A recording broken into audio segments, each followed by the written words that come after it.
চলেন আমরা অযথা কথা না বলে সরাসরি শুরু করি, দেখে নেই এখানে কোন কোন গুণের কথা আল্লাহ তাআলা বলছেন। শুরু হয়ে যাচ্ছে, আমি কোথাও কোনো ভূমিকা টুমিকা দিই না, সরাসরি কথা বলা শুরু করি, কারণ মনোযোগ তো শুরুতেই থাকে, তাই না? চলেন আমরা শুরু করি।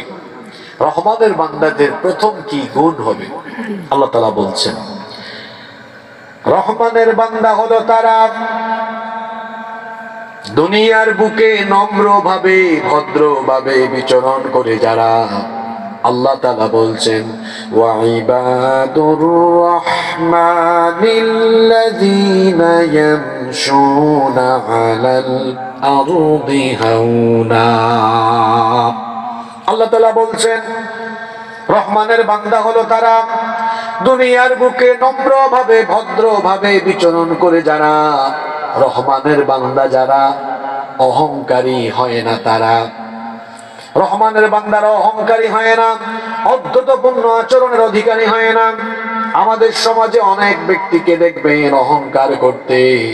অহংকার করা কোনো মানুষের স্বভাব হতে পারে না। মানুষ কত ধরনের অহংকার করে। কেউ করে টাকা পয়সার অহংকার, কেউ বা করে বংশের অহংকার, কেউ বা করে জ্ঞানের অহংকার, কেউ বা করে ক্ষমতার অহংকার। মানুষ তো অহংকার করার কোনো যোগ্যতাই রাখে না, কারণ এই মানুষ হলো এমন, তার কোনো স্টেবিলিটি নেই, তার কোনো স্থায়িত্ব নেই। তার কাছে যা আছে এর কোনো স্থায়িত্ব নেই।